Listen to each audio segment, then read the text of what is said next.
Chapter O Canada, page 41 out of 62. Hey, 22 left. What a beautiful night and supper. In between the 26th and the 28th, I just toured around my native area, visiting friends and family. My notes are mute for those 2 days. I must have too much fun. My notes are resuming on December 28th in Douglastown. I was going to spend the new year at Jenny, one of my friends in Val d'Espoir. A man reference 73 picked me up aboard his pickup truck and dropped me off at around Saint-Georges. Another man reference 74 brought me on the corner of Lemieux Road in Val d'Espoir. I guess that I had too much fun there as well to write anything down. Once again, my notes starts a few days later on Friday, January 22nd, 2015. Tommy, reference 75, in his 2005 Nissan Sentra took me. He is a social worker student at the Gaspé Cégep. He has never hitched. I was his third hitchhiker ever. He gave me a ride from Lemieux Road in Val d'Espoir to the motel Gaspé. I had stayed in the motel a total of 1 month in the prior spring and fall. I knew they didn't charge too much. No luxury, but clean room. No phone. A kitchenette in the room, and TV with basic cable. So I stayed there 2 weeks to rest from the road, see where I was at, and to prepare myself for the east portion of Canada.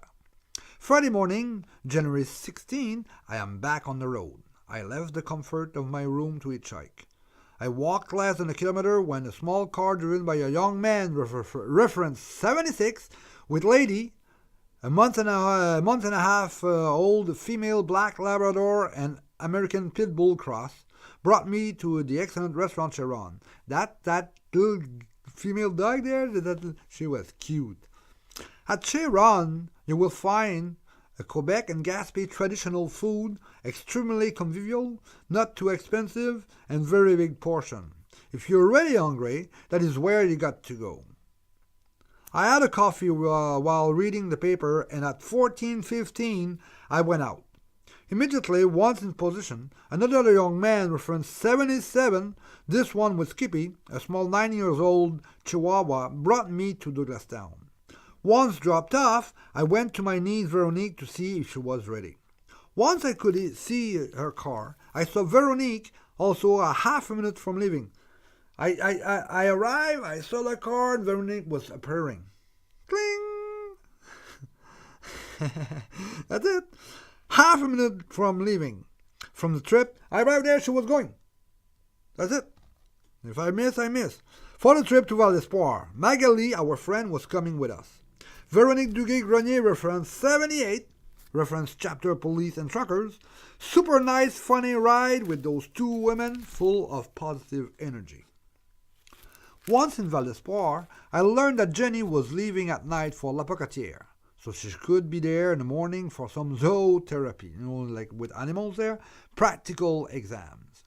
So by 2000, Jenny Hogan, reference 79, social worker, specialized educator, zootherapy student, brought me from Val d'Espoir to Cross Point. She dropped me off at midnight, 2 quick kisses, and we go. I crossed the interprovincial bridge in between Cross Point and Campbellton. It wasn't too warm on the bridge while crossing it. I could see from afar a luminous. It's a luminous, so it's a light, and the light is lit. 24 hours Tim Horton sign. I was quite happy to walk in that Tim. A big hot coffee, please. During the night, I bought the road map at a gas station nearby and figured my plan of attack for the Maritimes provinces. The warmth of the holiday season was over. The Canadian winter cold was back. In the morning, while I was heading to the south of Campbellton, while I was still walking downtown, a man reference 80 picked me up and dropped me off at the south exit of the number 11 highway. I always kind of put my sign stuck and laced and kind of strapped on the backpack, so as I walk away from somewhere and going somewhere, whoever comes from behind can see a sign saying where the hell I'm going. There's a no sign forbidding me to walk, so this cold I am walking.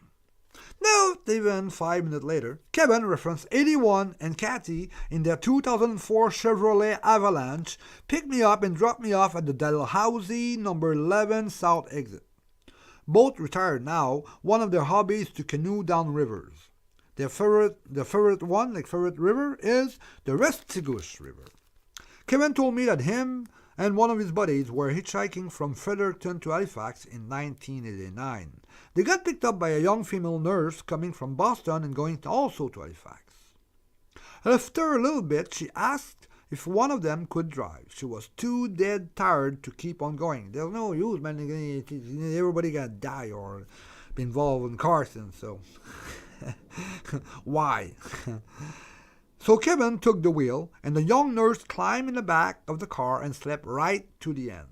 Dropping me off, wanting to help out with my trip and my book, they offered me a $20 bill. Thanks a lot. Happy New Year. Let's keep on going. Just after a native couple with their sons, reference 82, stopped to bring me to La Villette. The man and I have talked all along about movies, actors, and wrestlers, and his son played video on his iPad. His wife up front, man, she said the word once in a while, to just let me, and plus, you have to scream at each other almost. Happy New Year's, thanks. Once dropped off, I started right back. Immediately, I got picked up by a man, reference 83. In 1993, he hitched to Toronto, met a couple, they hitched together to Vancouver. He only made his way back 7 years later. So he came back in 2000, I guess. Drop off at the Miramichi South Thames by number 8 exit. It's coffee time, and thanks, buddy. After a good long coffee, I went back on the road. Try to say that. Miramichi, Miramichi. South number 8 exit. A few moments after I started back, Jean Bourque, reference 84, took me aboard a rental Ford Escape. Jean was going to Dieppe Moncton to pick up his sister to get a Yukon Delaney 2015 to replace his a brand new vehicle, to replace his damaged vehicle in a semi-head-on collision on December 23rd, 2014, so like a month ago.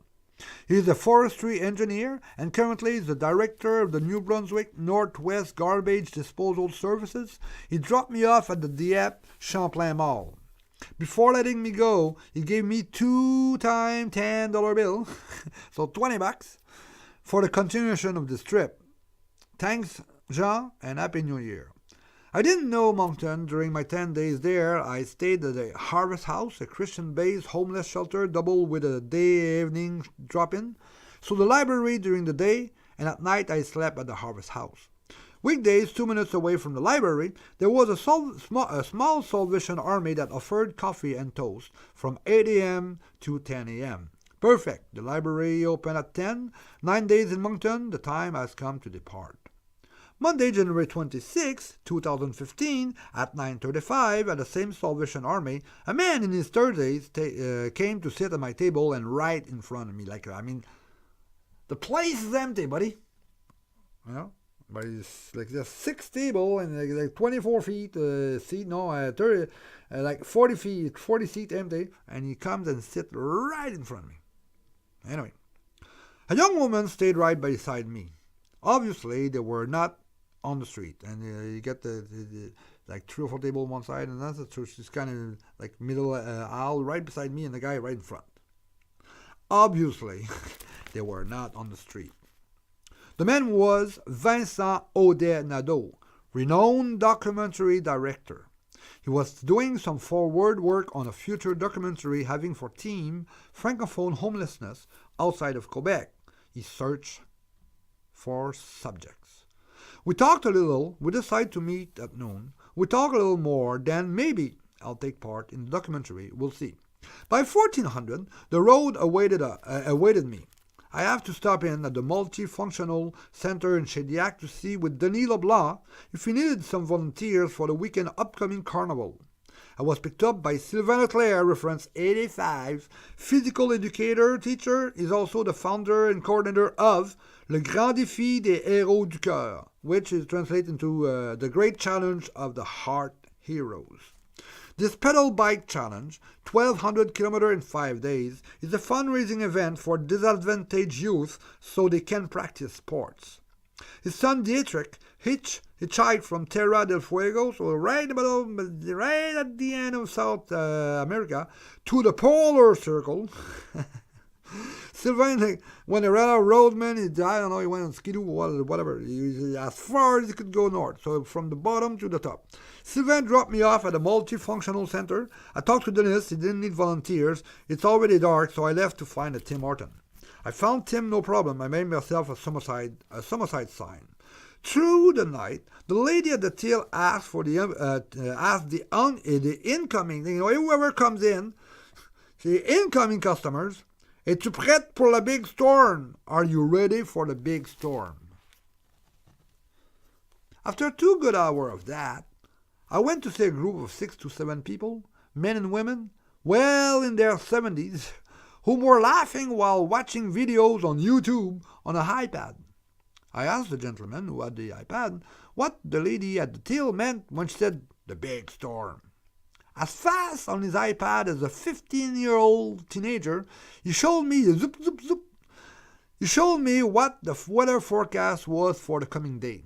From 7 to 10 a.m., 15, I repeat the time, from 7 a.m. to 10 a.m., like I remember I got to sleep outside, from 7 a.m. 10 a.m., 15 centimeter to 20 centimeter of snow. Then, 10 a.m. to noon now, it's a little warm up in the weather, so it will be 5 millimeter of rain, so mostly like icy rain, and only 15 centimeter of snow. And then it's kind of you are like in the eye of the storm. So for a good hour, it's pretty quiet, it's just a few flakes. And at 1 p.m., so from 10 a.m. to noon, 5 millimeter of rain, 15 centimeters. So you already got like in between 30 to 35 centimeters of snow and 5 millimeters of rain. And at 1 p.m., but you have 1 hour respite. And at 1 p.m., the real storm would start. We'll see. Tomorrow will be tomorrow. I left him by 23:50, going by the McDo. 3 young staff were trying with a stepladder to fix on the top of the sign a smaller promo sign, like right side by the road. But it's all crooked, whatever. There's 2 holding the sign, but he's on the top. There's not a big wind, maybe a 5 kilometer wind, but still wind a little bit. I wished him good night and kept on looking for a spot to sleep. I found the road for the famous Parley Beach. More or less, 1 kilometer further, a spot showed, you turn off the highway, you go left and you go down there. About a kilometer, a spot showed itself up. I woke up at 5:30. The wind was changing direction. It's coming. Time to get the heck out. I didn't pull out. I have no tent at the time. At 6:10 a.m., just before entering McDo, the first light snowflakes were gently flying around. I went to the washroom, and right after I had a smoke. No more snowflakes or wind. At 7 a.m., we couldn't see sky or ground. In half an hour, they already have 5 centimeters. There's 5 centimeters of snow that hurried up to arrive. I stayed at the McDo. No customer came in after 10 o'clock. The prior night, promo sign took off in the wind. By 10:30, I got dressed for the occasion and went to get it on the other side of the road. I just stuck it. It got stuck against a building. I brought it back and gave it to the female manager. She thanked my gesture by a meal. I took the one that was advertised. So I said, well, what's on this thing? I said, okay, what does the sign say? Okay, that's what you're going to have. There you go. Might as well. At 11:30, the owner announced that he was shutting down at noon since Tim would close by at 1300. I thanked them. Hey, can you imagine storm? Tim and McDo, 1 o'clock, they're both gone because nobody can go home after. I thanked them and left for Tim. No staff could go home, so everybody left. 15 minutes later, instead of a normally 5 minutes, I got close to the Tim. I go, so yeah. I saw a huge white pickup truck, a big one running around in a storm. kind of a monster truck, going and parking just beside the entrance door. Out of Tim, yeah, of course. As I entered, I saw a man waiting at the till for his order. I tried to get a small tea with my debit card. It went through. We talked a little, and then he asked me where I had slept the last night. I answered Party Beach. Where are you going to sleep tonight? Well, probably in a snowbank. He told me that he could give me a ride to the Harvest House in Moncton, so back where I was. Before accepting his offer, I made sure that he was driving that monster truck outside. He dropped his order at his work and picked up Jean-Marc. Let's go. Jacques Hébert, reference 86. And Jean-Marc gave me the Centuries ride. Okay, I don't know what 21st century has in store for me as rides, but that ride was pretty much the craziest so far. The reason why I made sure with Jack that was him that drove the monster truck was that any other smaller vehicle would have never done the trick. For starter, we pretty much didn't see a thing. Then Jacques realized that we were directly behind snowplows once we almost hit them. Knowing well this area, he knew that a ramp was coming up. He took the ramp and came back on the highway, being ahead of the snowplows then. Then They were. It was fucked, man. There we couldn't see a thing or almost, but what we could see were a few cars and smaller pickup trucks in the ditch. And then you don't see nothing. You got like a shadow or something like darker in the snowstorm, and it's off. There we couldn't see a thing almost. I just said that. Yeah. It wouldn't have been for the 4 to 5 feet high tire. The body had like 4 feet. Like, if you're 1.30 meters, it's higher than you. We would have to got stuck in the middle of the road. We would have got stuck. Finally, after 35 minutes, the 23 kilometer or so they usually would take like 12 minutes, almost, or so, in between Moncton and Shediac were done. He dropped me off at the Harvest House. Thanks a lot, buddy, for this super crazy ride. Back at the Harvest House, they understood well my situation. I've been there 10 days, they know me. The forecast said that there was a daybreak on Thursday, so like in 2 days, in the snowstorm season. Like 1 or 2 days, 1 day break, after that it starts again. Wednesday morning, I went to the Majesty Institute, a hairdressing school, and got a free haircut. I called back Vincent Audenado to let him know that I was back in Moncton until the next day. We decided to meet again at a small cafe. Surprise, surprise! The S, like the surprise, the Z, the S on the PDF is a $sign. Thursday, January 29th morning. It seems. I got a morning man ready to rock and roll. And it seems that $390, because I did some back tax and they were showing the land and me sending me money once in a while, showed up in my bank account. The budget? $170 is going to Morocco to help out a friend with a sick son, $40 for a tete at Walmart, and $180 for ferries and other. At noon, as convened, Vincent and I have met at the cafe. We talked a bit. He did some audio-visual recordings. I decided to take part in the documentary. He took a couple pictures during my snowy walk to the Champlain Center Mall, and see you later. A very talkative old man,